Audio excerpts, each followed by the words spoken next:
Fala, cientista de dados! Seja muito bem-vindo a mais um podcast CDP. Eduardo, o que é o podcast CDP? Aqui no podcast CDP é o lugar, o evento, né, o bate-papo, né, a nossa série, onde eu respondo dúvidas da minha audiência, uma série de perguntas e respostas. Então eu recebo perguntas semanalmente da minha audiência, né? Talvez você tenha mandado pergunta para mim e eu vou responder aqui agora no podcast CDP. Por que, Eduardo? Porque aqui é onde eu vou tirar as dúvidas das pessoas, ou seja, daqueles que querem se tornar um cientista de dados na prática. Não é qualquer cientista de dados, é o cientista de dados que quer ser cientista de dados na prática. Aquele cara que está aí com salários superiores a 6, 8 mil reais no mercado de trabalho da ciência de dados. Ou seja, o cara está querendo trabalhar ali com dados. O cara quer ser analista de dados, o cara quer trabalhar ali nas carreiras baseadas em dados. O meu foco, é claro, é para você ser um cientista de dados na prática. Tranquilo? Tamo junto? Então, beleza. Eduardo, o negócio é o seguinte.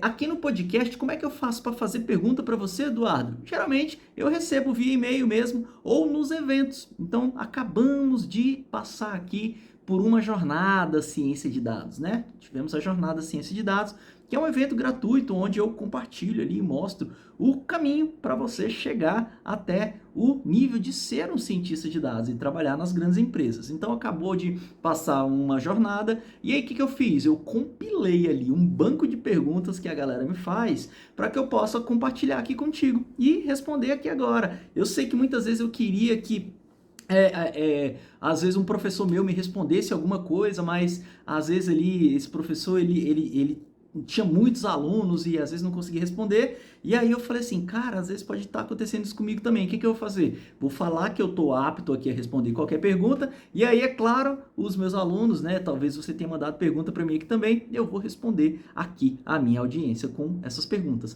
Então elas foram feitas na jornada e são dúvidas comuns. A maioria das dúvidas que eu vou compilar aqui, você vai ver que talvez estava aí no seu dia a dia no campo de batalha mesmo, né? Para você que está querendo ser cientista de dados. Porque quando a gente vai começar qualquer jornada, cara, é muito complicado, porque são várias curvas, várias estradas, o mapa muitas vezes não está muito completo, saca?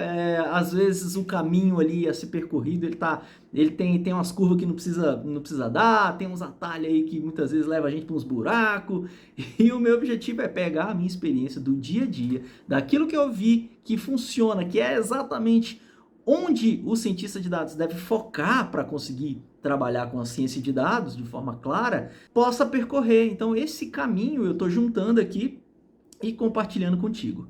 Beleza, tranquilo? Então esse é o nosso objetivo do podcast CDP. Então, sem mais delongas, vamos lá. O meu objetivo é responder aqui as perguntas. Então, eu vou responder algumas perguntas. Beleza? Vamos lá. Então, vamos lá. Primeira pergunta, olha só. Quanto tempo com estudo e dedicação estarei apto a tentar uma inserção no mercado de trabalho? Eita, que pergunta tora, olha só. Quanto tempo de estudo e dedicação para que eu esteja apto ali para tentar uma inserção no mercado? O fato é que muitas vezes a gente procrastina que só a peste. Por quê? Porque a gente sempre acha que a gente não tá bom o suficiente. Então, primeira coisa aqui, primeiro alerta, é cuidado com a procrastinação. Você vai ficar ali tentada a sempre querer estar um pouco melhor para tentar uma nova oportunidade.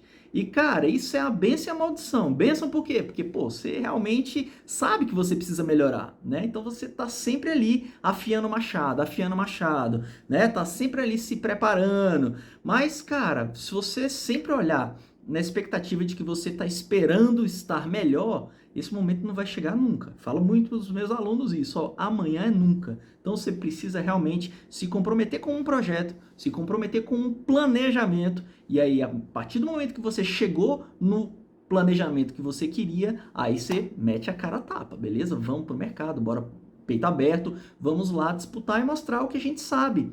Porque no frigir dos ovos, sabe quando você vai estar apto? Você vai estar apto exatamente no momento em que você puder ajudar a empresa no problema que ela está querendo resolver. Essa é a realidade. Então, assim, ó, o que eu faço quando eu estou treinando os meus alunos no programa CDP? Primeira coisa, eu passo esse planejamento para ele. Então, a partir do momento que ele tem um planejamento, ele vai precisar percorrer esse planejamento, chegar até lá o nível de Yoda, e aí ele atingir o nível de... Porque eu brinco, né, com os alunos, eu falo assim, ó, quem tá chegando e não sabe nada são os Padawan, a galera que já trabalhou um pouco com dados, que conhece um pouco ali de SQL e tal, são os Jedi, e os Yoda são a galera que termina o SNA, que é o planejamento que eu tô te falando aqui, que é preciso fazer para você ter ali um nível, né? Então, você terminou esse planejamento, cumpriu lá os requisitos, beleza, a gente faz a cerimônia de Yoda, a partir de agora é lenha, é cara a tapa no mercado para mostrar o que você sabe. Você entende? Então, ó, chegou nesse nível, aí você tá ali com um objetivo claro para você vencer a procrastinação e ir e tentar mostrar para a empresa o que você sabe. Agora, Eduardo, então quer dizer que você prepara a galera e ele sai sabendo tudo? Claro que não, nem eu sei tudo. Eu tô aqui há 12 nada, né? Eu tô aqui há 16 anos trabalhando com dados e não sei, cara. Por quê? Porque isso é gigantesco, é muito... Ainda o full stack, que a gente chama, né? Full stack é aquele cara que sabe de ponta a ponta fazer o trabalho, né? Ele não sabe tudo. Sabe por quê? Porque ó, agora acabaram de inventar uma parada nova lá na China, que o cara não sabe ainda. Opa, passou um minuto, já tem uma outra inovação que acabaram de criar ali na Califórnia, no Vale do Silício.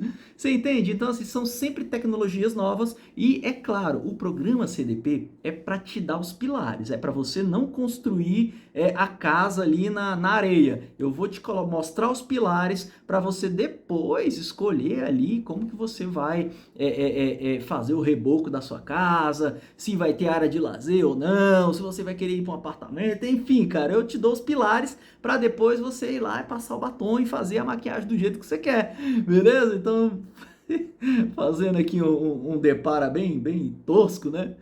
O fato é que eu preparo você com os pilares para você entrar no mercado de trabalho e conseguir ajudar a resolver os problemas na prática das empresas. Tranquilo? Esse é o meu grande objetivo. Então, sim, cara, se você seguir esse planejamento e terminar ali todas as atividades e não procrastinar, ali por volta de 6, 7 meses, 8 meses, vai. Tem alunos que conseguem antes, tem alunos que conseguem depois, mas o que eu faço é mais ou menos uns de 6 a 8 meses de estudo e dedicação para você começar a pôr a cara no mercado, né? Sair e já conquistar o seu emprego, beleza? Tem uns que conseguem antes, por quê? Porque várias coisas interferem nessa jornada, né?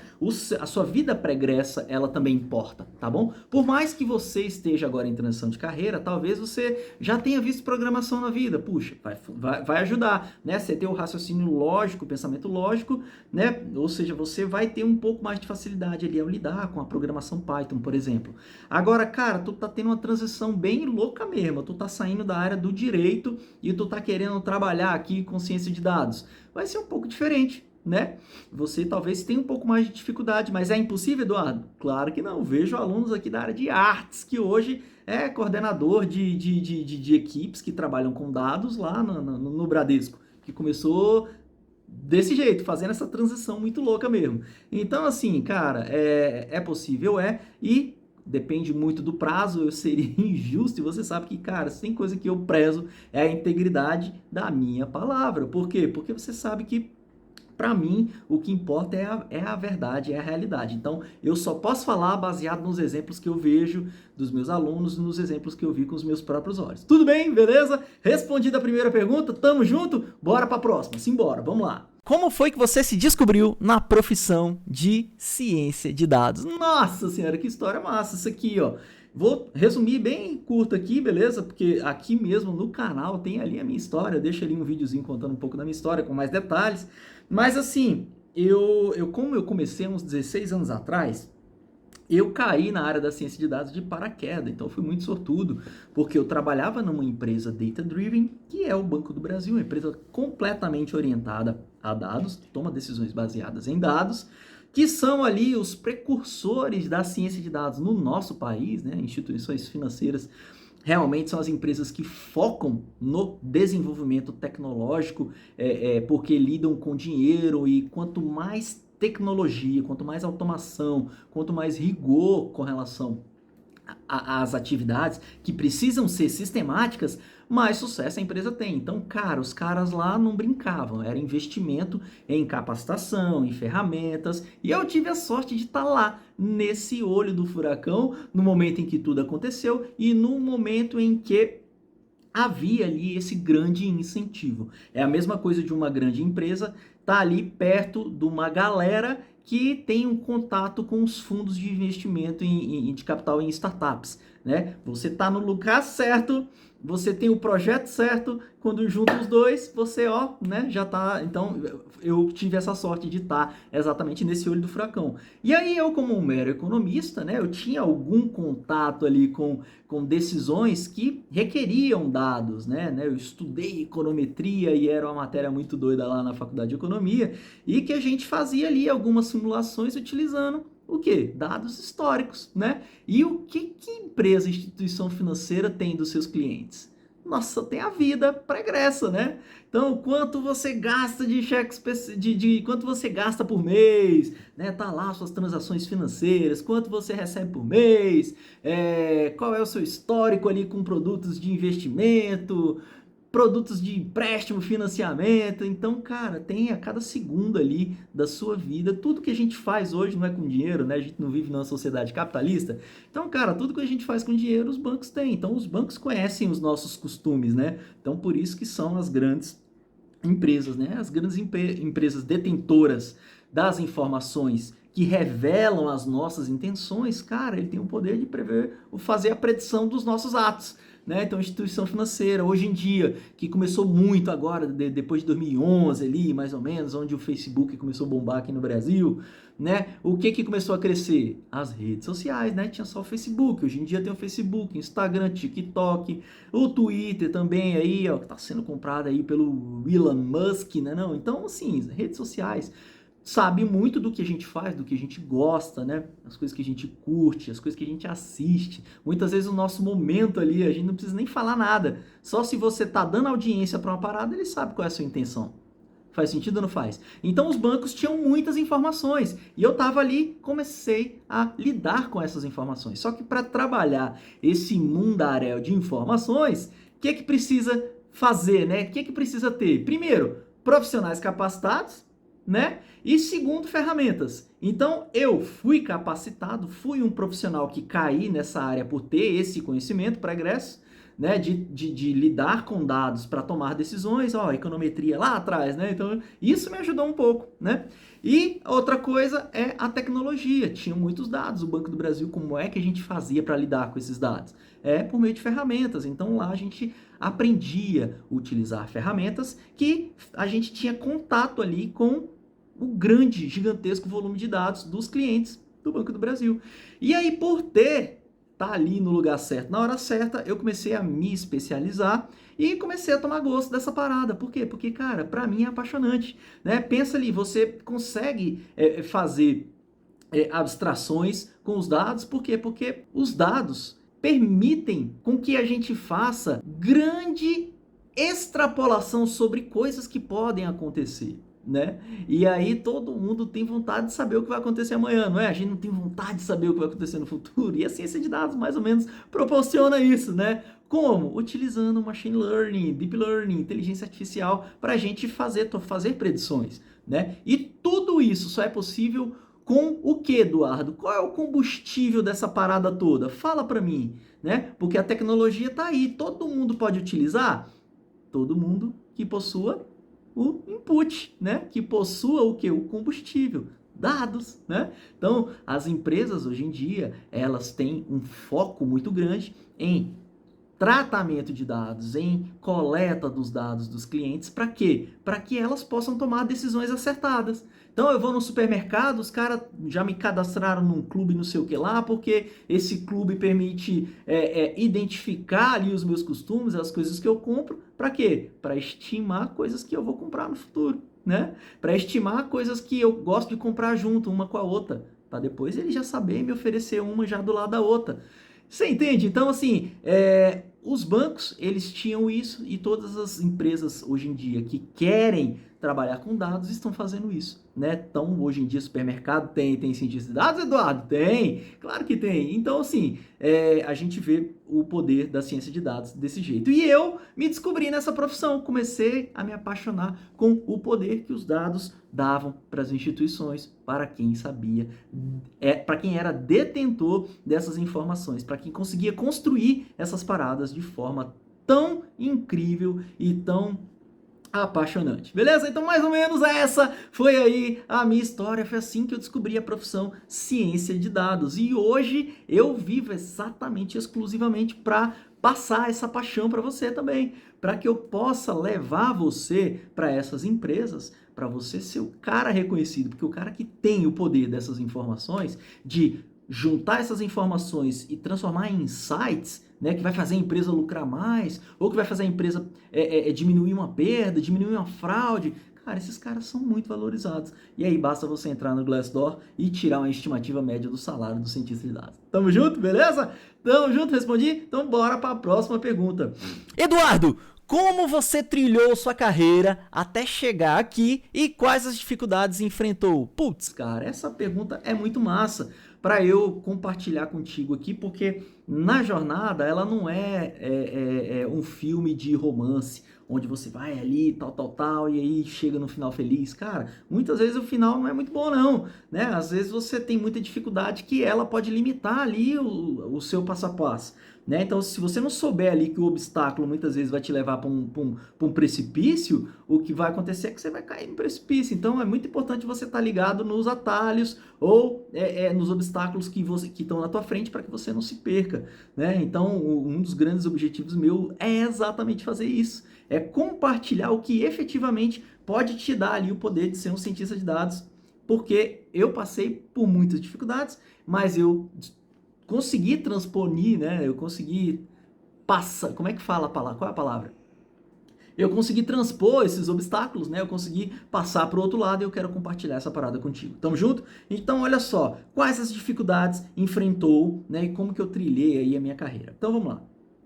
O fato é o seguinte, eu era economista e eu não tinha muita aquela pegada das ferramentas. Então, assim, antigamente, cara, não tinha essa facilidade. Stack Overflow, cara, não existia Stack Overflow. Se você não sabe o que é Stack Overflow, depois você digita aí no Google, stackoverflow.com. Cara, é um site onde os caras reúnem ali os cabeças do mundo em cada uma das programações.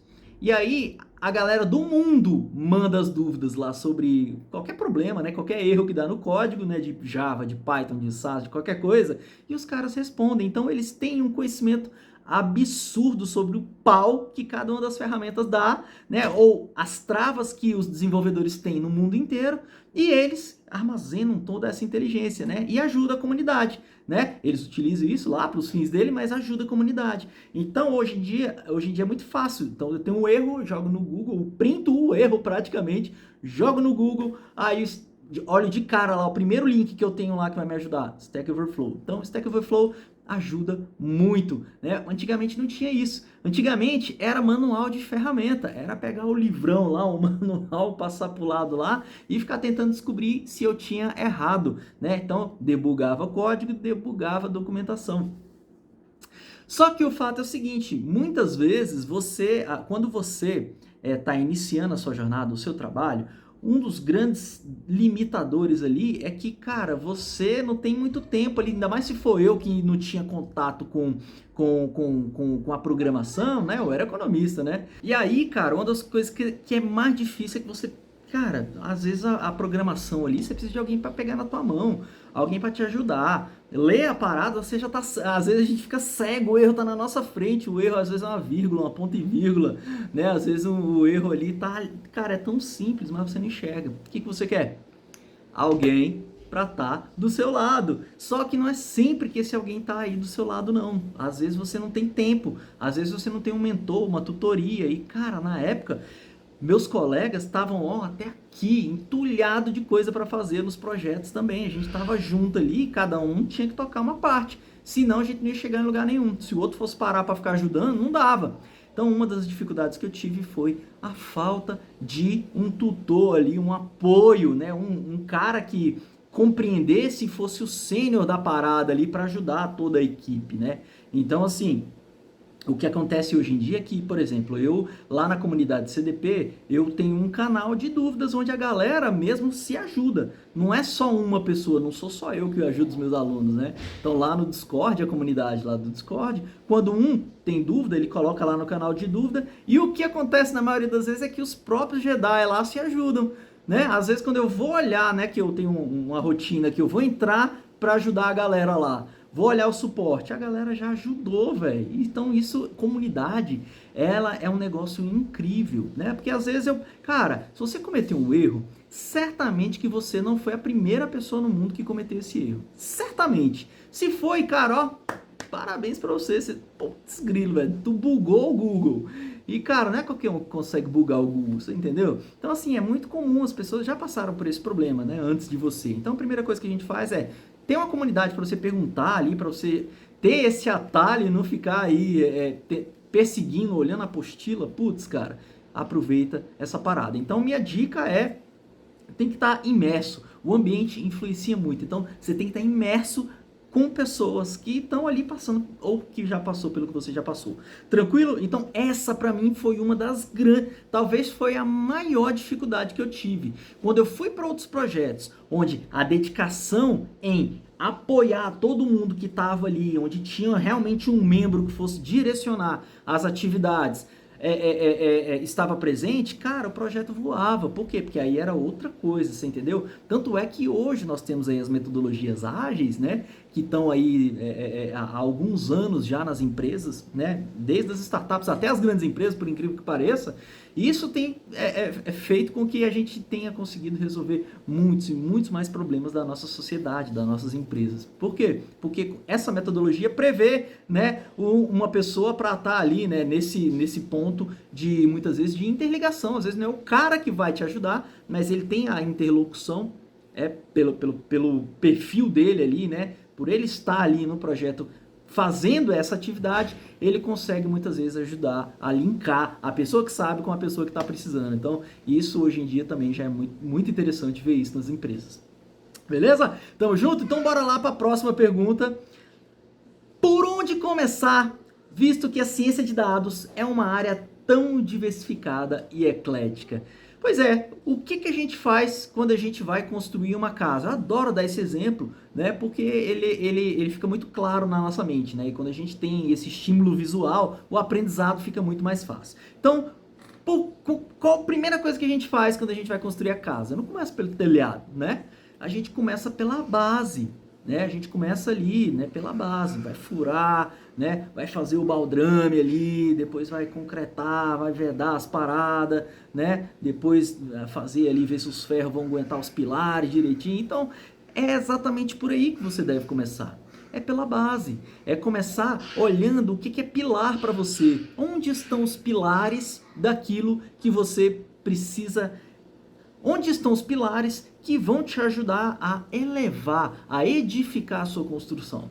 Você entendeu? Então, eu falo para os meus alunos que os CDP são os pilares. Eu estou ali ajudando ele a ter o conhecimento do zero até o que ele precisa saber para ele conseguir trabalhar como cientista de dados, né? Depois, como aí talvez a dor, né, da pessoa que me perguntou, talvez seja a sua, cientista, que é uma área tão diversificada e eclética, é porque você já está olhando lá no objetivo, né? Você fala assim, cara, eu queria trabalhar com visão computacional. Ou então, às vezes, você já está lá na frente, né? Você, além de trabalhar com visão computacional, você quer trabalhar com reconhecimento facial, né? Aí você fala, putz, grilo, olha só, você deu um passo lá na frente e já quer saber como que faz só um pedacinho ali, só que você não viu o início, né? Você não tem a formação inicial daquilo que precisa para depois você ir para essa solução, né? Então, assim, o fato é que você tem que começar pelos pilares e escolhendo exatamente um mapa que vai te levar naquele lugar lá. Porque, ó, olha só como é que isso aqui é interessante. Se você está estudando medicina e você quer ser pediatra, eu não vou fazer você terminar toda a medicina, se especializar ali em oftalmologia para depois você ser pediatra, você entende? Cara, são duas especialidades diferentes. Então, dependendo de onde você quer ir, se eu já te ensino, por exemplo, processamento de linguagem natural, antes de te ensinar o que você quer ali da visão computacional para você trabalhar com reconhecimento facial, eu vou estar ali te dando, fazendo você dar um caminho mais longo para depois voltar para o que você quer. Então, por isso é que é importante você sempre estar com o foco no mapa que vai te levar onde você quer chegar. Compreende? Então, assim, ó, Eduardo, primeira coisa que eu preciso, focar na base. Você precisa de uma base, e assim uma base. Ó, você vai fazer a medicina, depois que você faz a medicina, você não se especializa, né? Não é assim que médico faz. Então, ó, você constrói a sua base. Depois que você constrói a sua base, aí você voa, né? Você alça voos diferentes. Ah, vou trabalhar com processamento de linguagem natural, que eu quero construir chatbot. Tá massa, então tem um caminho, tem um mapa por aqui. Ah, Eduardo, eu quero trabalhar ali com reconhecimento facial porque eu quero criar ali um sistema de identificação sei lá, pela íris ou pelo, enfim, né? Hoje a gente vê tanta coisa que antigamente era futurismo, né? E hoje é presentismo, né? Não, muito doido. Então, o que eu fiz? Eu comecei pelo começo. Eu fui lá fazer aquilo que era base para mim, aquilo que era pilar.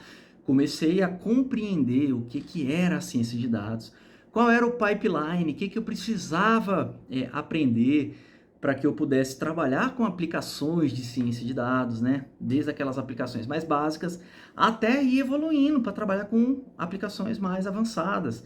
Então comecei ali, aprendi um pouco da programação focada na ciência de dados, não aprendi tudo que é preciso, não aprendi tudo do Python, né? Então, eu já tinha um pouco de conhecimento de SAS, conheci um pouco do R, porque algumas implementações, algumas metodologias na instituição que eu trabalhava utilizava o R, aí eu fui, beleza, deixa eu aprender o R. Então, assim, vai muito de acordo com a necessidade que você tem e onde você quer chegar. Tranquilo, beleza? Foi assim que eu fiz, olhando as minhas necessidades, evoluindo algumas skills, algumas habilidades, ao invés de ir tentando abranger todo o território, né? Eu fui seguindo ali uma rota, à medida que eu fui precisando me especializar em algumas coisas, eu fui escolhendo esses caminhos para que eu pudesse me especializar. Mas é claro, sem fugir da base, que para mim a base é o mais importante, tá bom? Se você constrói na areia, o que acontece? Aí a edificação ela cai todinha. Tamo junto, beleza? Consegui te responder?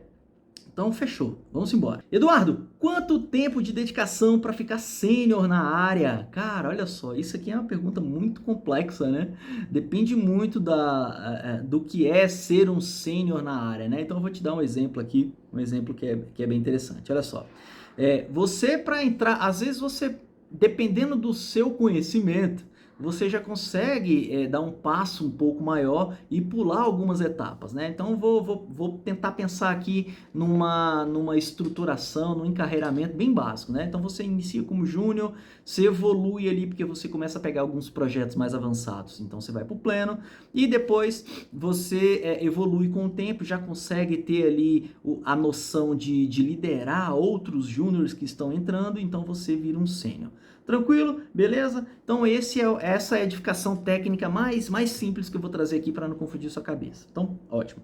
Você entrou como júnior na empresa porque a empresa foi lá, fez uma entrevista contigo, você conseguiu demonstrar ali qual era a sua prioridade no momento, mostrou as suas habilidades, mostrou a sua vida pregressa ali dos seus ensinamentos, do seu aprendizado, mostrou o mais importante, o que você sabe fazer já, você passou ali pelo CDP, você viu, fez vários projetos, cases reais na prática, fez ali competições internacionais, né? Cumpriu o SNA direitinho, virou Yoda ali no SNA do Eduardo, tal. Pô, cara, é lógico, você já mostrou, né, que você tem um portfólio de verdade, né? Não é um portfólio que você só coloca no GitHub para dizer que tem. Você sabe como criar aquilo que você está colocando. Então, isso é um ponto de partida para você iniciar o trabalho como júnior e você assim o fez. Foi lá, se candidatou, né? Mostrou ali o seu portfólio que é impossível de ser ignorado e foi contratado como júnior. O tempo foi passando, você foi desenvolvendo alguns projetos, obtendo sucesso em alguns projetos e aí você pegou projetos um pouco maiores. Tudo bem? Você está sempre sendo mensurado de acordo com o que você faz na empresa. Fechou? Só para você nunca se esquecer disso. Você está sempre sendo mensurado de acordo com o que você faz na empresa. Ótimo, você fez alguns projetos, o pessoal falou assim, cara, não posso perder esse funcionário, tal, ele tá indo bem, tá tocando, vou promover esse cara, pum, promover esse cara, virou um assessor, um cientista de dados pleno. Então, beleza, você virou um cientista de dados pleno, pegou projetos um pouco mais avançados, 1 ou 2 anos, desenvolveu esses projetos aí nesse tempo de trabalho, e aí você agora tá vendo a empresa crescer, mais projetos estão vindo e outros júniores estão entrando ali na sua equipe, na sua empresa, e você agora tem ali aquela capacidade de até treinar essa galera que está começando. Por quê? Porque você passou pela experiência na prática também. Não só ali nos treinamentos, você vivenciou as paradas da empresa. Você demonstrou responsabilidade em entregar os projetos, começou a evoluir, treinar outros que estão começando e agora você, né, mostrou que tem aptidão, inclusive, para liderar essa galera. Então o sênior ele tá ali ajudando, né, os outros cientistas de dados júniores que estão começando ali a sua jornada na empresa. Ótimo, atingiu a senioridade na empresa. Agora eu vou te fazer, vou responder a sua pergunta. Quanto tempo? Cara, olha só, se você tá numa empresa que é dinâmica e que ela tá criando projetos numa velocidade que ela é alta, então a probabilidade de você também ser promovido e virar um sênior é alta. Eduardo, você tá falando isso por falar ou você tem provas dessa parada? Eu vou te dar 2 provas, tá bom? A primeira é próprios alunos. Então eu tenho alunos que muitas vezes até pularam de cargo, né? Pela experiência e pelo que sabia fazer, ele pulou de júnior para pleno, beleza? Com o tempo, foi já virando além de sênior, mas ele tinha condições de tocar projetos mais grandiosos. Tudo bem? Ótimo. Beleza, então, muito rápido, 1 ano, 1 ano e meio, 2 anos, era o suficiente para ele atingir a senioridade dentro da empresa. Tá bom? Dentro da empresa, 1 ano, 2 anos, trabalhando, criando projetos, ajudando a treinar outros, sendo responsável por outras pessoas. É isso que o sênior faz, né? Ele tem a senioridade ali na empresa. Então, ele tem a responsabilidade pelo dele e pelos outros, muitas vezes, né? Que está chegando agora, que precisa compreender a empresa, não conhece ali os dados que a empresa tem, né? Então, não sabe as informações, não sabe como se conectar, não conhece os dados da empresa, mas ele já está ali na empresa, sabe? Ó, tem dado interessante ali, ó, tem informações importantes naquela área. Então, o sênior, dependendo da velocidade de criação de projetos da empresa, ele consegue voar, tá bom?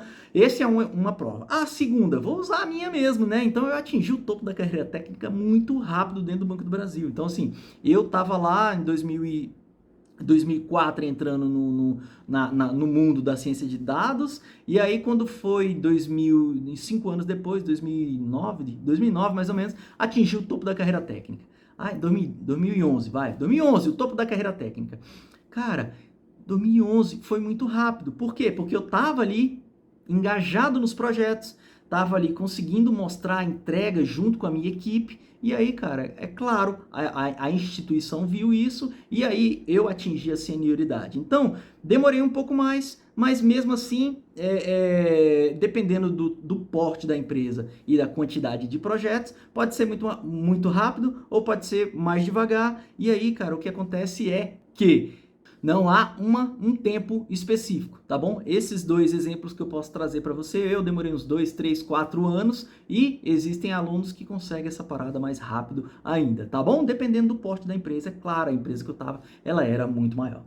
Tranquilo, cientista? Então, beleza. Eduardo, olha só, essa é interessante, ó. Eduardo, qual área da ciência de dados é a mais complexa? Nossa, cientista, essa pergunta é muito louca. Por quê? Porque a complexidade, ela está exatamente no ponto onde você tem mais dificuldade de compreender e criar a aplicação, não é mesmo? Não é assim que é a complexidade, né? Então, eu já tive dificuldades em coisas que muitas vezes era simples e trivial, pro meu colega, mas para mim não era, entendeu? Então tudo depende muito de cada pessoa, beleza? Né? Então assim, eu vou falar por mim mesmo, ó. Hoje eu acho um pouco mais complexo a parte de visão computacional do que processamento de linguagem natural, por exemplo, tá bom? Do que RPA, né? Se você utiliza, né, IA ali junto com a automação feita por RPA, eu acho a visão computacional mais complicada. Então, assim, é tudo muito, tudo depende bastante, tá bom? Tudo depende bastante do seu momento, do quanto de empenho você teve, depende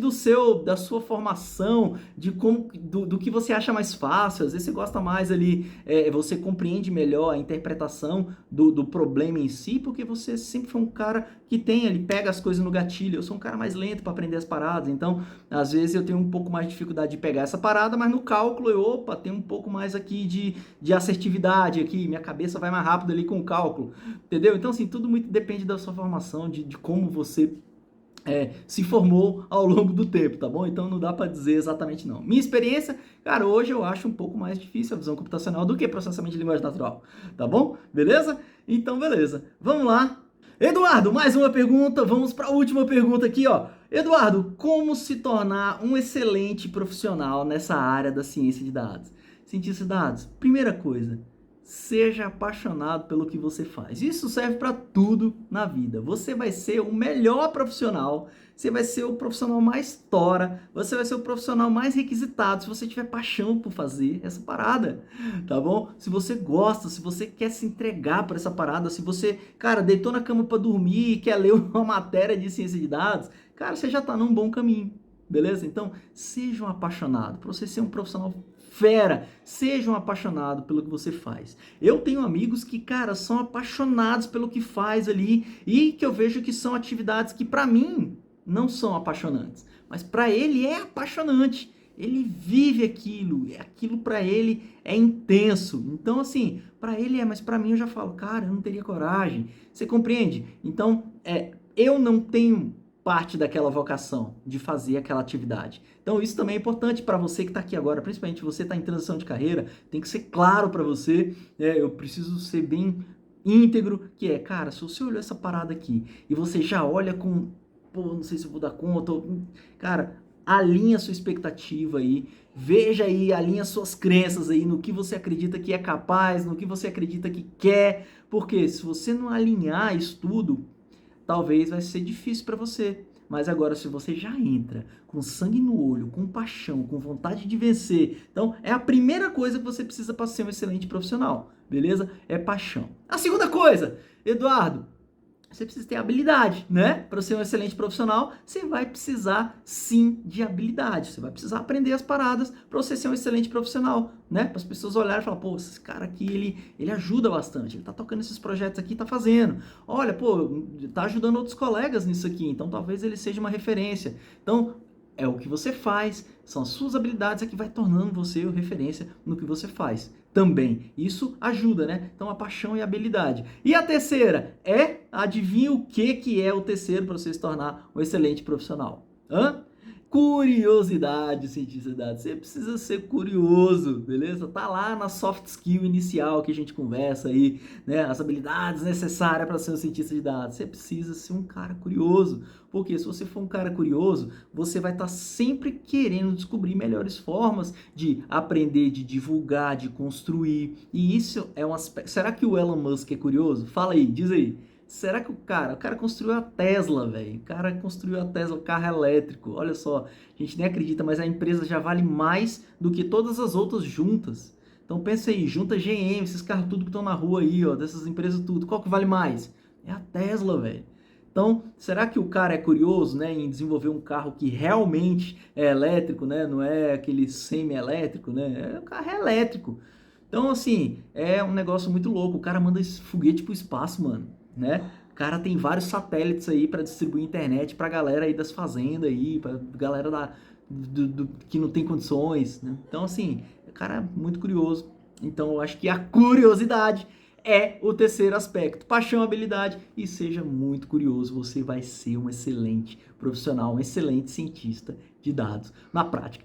Tamo junto, cientista de dados! Pô, que massa ter você por aqui nesse segundo podcast, onde eu respondo dúvidas da minha audiência sobre como se tornar um cientista de dados na prática e voar nas empresas aí, conquistar os melhores salários da área de tecnologia da informação, porque o cientista de dados é exatamente esse cara que está gerando valor para as empresas. Um beijo, um abraço. Satisfação imensa ter você aqui comigo. Mais uma vez, a gente se encontra no próximo podcast CDP. Simbora, cientista de dados! Valeu!